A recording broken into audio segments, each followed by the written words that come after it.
Parece ser que Julio Cortázar, instalado en París en los comienzos de la década del 60, comprendió fehacientemente el enunciado de Hegel. En el desarrollo de cada pueblo llega un momento en el que el arte ya no basta. Cuando decide irse de la Argentina, lo hace sabiendo de la imperiosa necesidad de encontrar un aire más intelectual. Más tarde, la seguidilla de regímenes militares sangrientos en el país lo lleva a alojarse en forma definitiva en París. Es a partir de los acontecimientos que derivaron en la Revolución Cubana, ocurrida en enero de 1959, que Cortázar dirige su mirada hacia el prójimo. No solo descubre la realidad que atraviesa América Latina, sino que también brota de él una conciencia política basada en una ideología moral. A partir de entonces, para Cortázar la literatura tendrá otro sentido. Se asume desde una nueva perspectiva al de la responsabilidad del escritor frente a las causas sociales. Al referirse a las coyunturas históricas que determinaron distintos momentos, en el caso particular de la poesía social en lengua castellana, el ensayista Carlos Altamirano señala que la gesta revolucionaria, su sentimiento, no podía menos que afectar la conciencia del escritor y su relación con la literatura.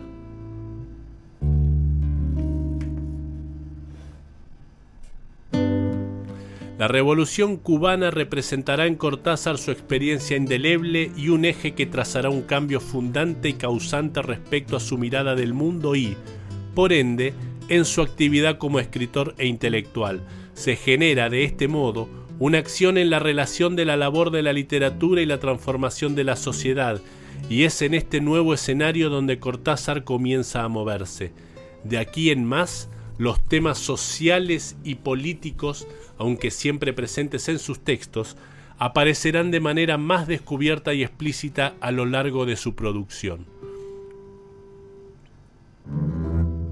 Postura asumida estrictamente en el plano de la literatura, lejos de agrupación política alguna, cuando Cortázar se marcha a París lo hace sin ningún atisbo de compromiso con la historia, ni señales ideológicas o políticas precisas. A lo sumo se limita a expresar en voz baja sus opiniones antiperonistas a un reducido grupo de amigos. Era un pequeño burgués europeizante, irritado por esa avalancha de peronismo de profunda vulgaridad que invadió Buenos Aires cuando la gente del interior, llamada por el levantamiento de masas que hizo Perón, se volcó en la ciudad. Su compromiso con las revoluciones socialistas en América Latina se mantuvo con firmeza en el plano de los sentimientos y de la amistad, a pesar de algunos acontecimientos que provocaron la desilusión de aquellos intelectuales que lo habían apoyado. Cortázar continuó siendo un sostenedor incondicional de Cuba y de sus dirigentes, especialmente cuando el sonado caso Padilla se convirtió en el primer resquebrajamiento dentro del grupo de intelectuales latinoamericanos. A todo esto Cortázar mantuvo una postura crítica, aunque menos política. Allí se refleja lo apasionado de su compromiso sentimental y amistoso con la causa socialista, guiado por el sentido de sus valores intelectuales y morales, dejando lo político en la superficie.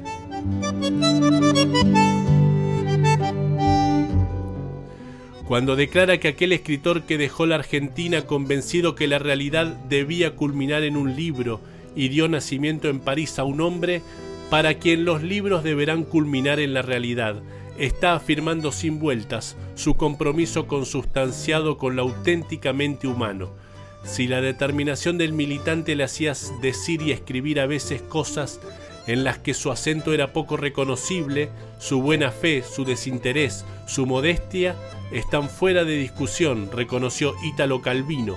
Vale señalar que el poder político no empañó ni mucho menos desdibujó su verdadera imagen.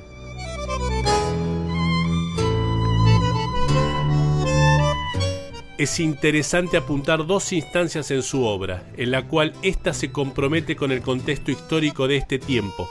La primera aparece en Los Premios, 1960, cuando aún no estaba imbuido en cuestiones políticas, describiendo los métodos de la policía argentina por esos años.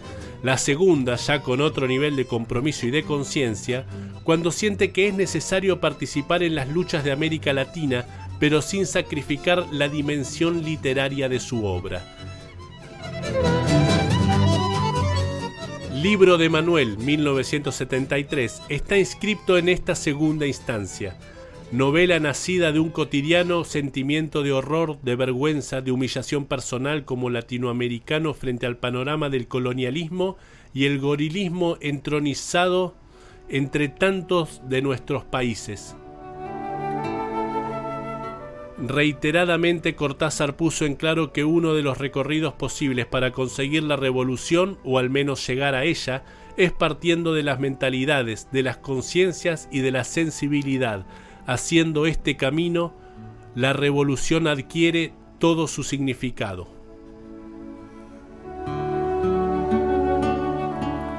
Ese es el planteo y el desafío que establece Cortázar, desafío que le valió todo tipo de críticas apuntadas a sus posiciones de compromiso, como también a su literatura.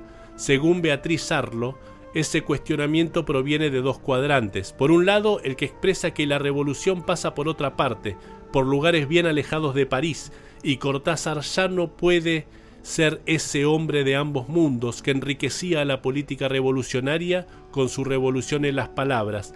Esa alianza sencilla entra en crisis. El otro proviene de la publicación del Libro de Manuel y el premio Médicis, que la novela gana en Francia. Cortázar dona el dinero del premio, unos $950, a la resistencia chilena contra la junta militar de Augusto Pinochet. Con este acto, Cortázar declara haber asumido una conciencia con el fin de la libertad y la justicia. Si durante años he escrito textos vinculados con problemas latinoamericanos, a la vez que novelas en que esos problemas estaban ausentes o solo asomaban tangencialmente, hoy y aquí las aguas se han juntado, asevera.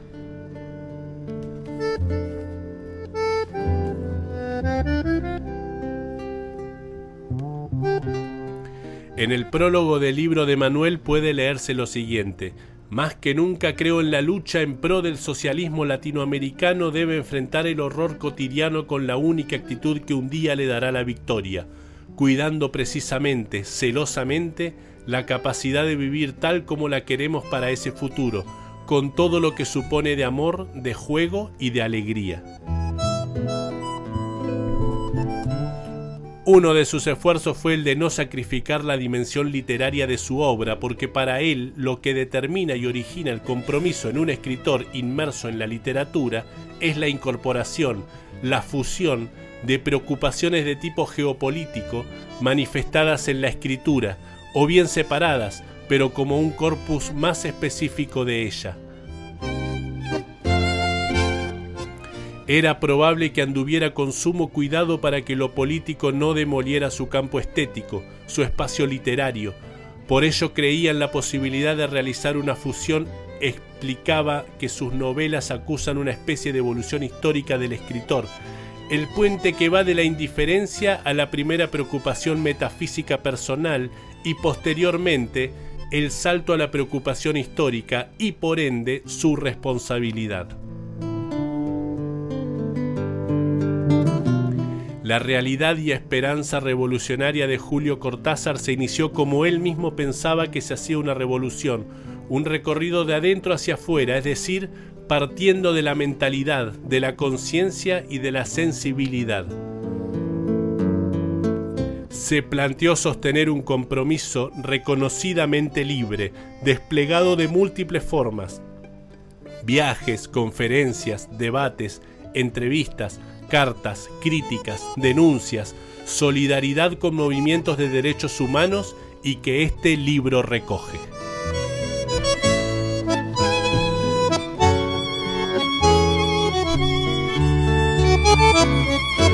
Hemos leído el prólogo del libro Cortázar, de la experiencia histórica a la revolución, de Pablo Montanaro. ¿Quieren adquirir el libro?